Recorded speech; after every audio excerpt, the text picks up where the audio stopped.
Bangalore വെഡിങ്ങിന്റെ second part video ആണ് കേട്ടോ ഇത്. അപ്പോൾ നമ്മളിതാ മോർണിംഗ് തന്നെ റെഡി ആയിട്ട് ഓഡിറ്റോറിയത്തിലേക്ക് എത്തിയിട്ടുണ്ട്. ഇന്ന് നിക്കാഹാണ്.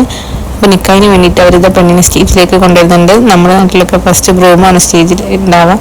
ഇവരുടെ കുറച്ച് ഡിഫറൻസ് ഉണ്ട് കേട്ടോ. അപ്പോൾ അത് കഴിഞ്ഞിട്ട് ഇതാ ഗ്രൂമിൻ്റെ എൻട്രി ആണ്. ഗ്രൂമിൻ്റെ കൂടെ ഉള്ളതാണ് എൻ്റെ മൂത്തി മുത്താപ്പി, പിന്നെ അവരുടെ മക്കളൊക്കെ ബാക്കിലുണ്ട്. അവൻ്റെ ഗ്രാൻഡ് ചിൽഡ്രൻസ് ആണ് കേട്ടോ മുമ്പിൽ നടക്കുന്നത്. അത് കഴിഞ്ഞ് നിക്കാഹ് സ്റ്റാർട്ടായി. കുറച്ച് ഡിഫറൻസ് ഉണ്ടായിരുന്നു നമ്മുടെ നിക്കാഹും അവിടുത്തെ നിക്കാഹും തമ്മിൽ. ഒരു പാകിസ്ഥാൻ സീരീസ് കാണുന്ന പോലത്തെ ഒരു അങ്ങനെ നമുക്ക് തോന്നിയിട്ടുണ്ടായിരുന്നു നിക്കാഹ് അറ്റൻഡ് ചെയ്തപ്പോൾ. എന്തായാലും നല്ലൊരു എക്സ്പീരിയൻസ് ആയിരുന്നു. നിക്കാഹ് കഴിഞ്ഞ് നേരെ നമ്മൾ ഫുഡ് കഴിക്കാനാട്ടോ വിട്ടിട്ടുണ്ടായിരുന്നത്. നല്ല അടിപൊളി ഫുഡായിരുന്നു. ബാംഗ്ലൂരത്തെ ഫുഡായിരുന്നു. കാരണം നമുക്ക് കുറച്ച് പേരുണ്ടെങ്കിൽ നമുക്ക് ടേസ്റ്റ് പറ്റുമോ എന്താണെന്നുള്ളതൊക്കെ. പക്ഷേ എല്ലാം സൂപ്പറായിരുന്നു. എക്സ്പെഷ്യലി മട്ടൻ ബിരിയാണി സൂപ്പറായിരുന്നു കേട്ടോ.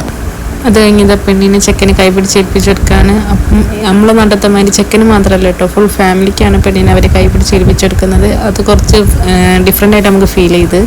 അത് കഴിഞ്ഞ് നമ്മൾ അവിടെ തന്നെ ഫ്രഷപ്പായിട്ട് ബസ് കയറായിരുന്നു ചെയ്തിരുന്നത്. അപ്പോൾ അന്ന് തന്നെ നമ്മളവിടെ നിന്ന് റിട്ടേൺ വരായിരുന്നു കേട്ടോ. അപ്പോൾ കയറിയിട്ട് നമ്മളിതാ ഒരു റീൽ എടുക്കാൻ വേണ്ടിയിട്ടുള്ള തന്ത്രപ്പാടിലായിരുന്നു. ഈ ഡാൻസ് കളിച്ചുകൊണ്ട് പോകുന്നത് എൻ്റെ ഉപ്പൻ്റെ ഇളയ ബ്രദറാണ് കേട്ടോ.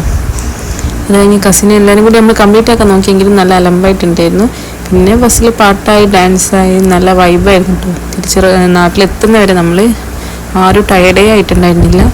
അപ്പോൾ ഇതാണ് നമ്മൾ ബ്രൈഡും ഗ്രൂമും. പിന്നെ നമ്മൾ ഫാമിലി ആയിട്ട് എടുത്തൊരു ഫോട്ടോയും ഇല്ലെങ്കിൽ കൊടുക്കുന്നുണ്ട്. അപ്പോൾ അടുത്ത വീഡിയോയിൽ കാണാം. ബൈ.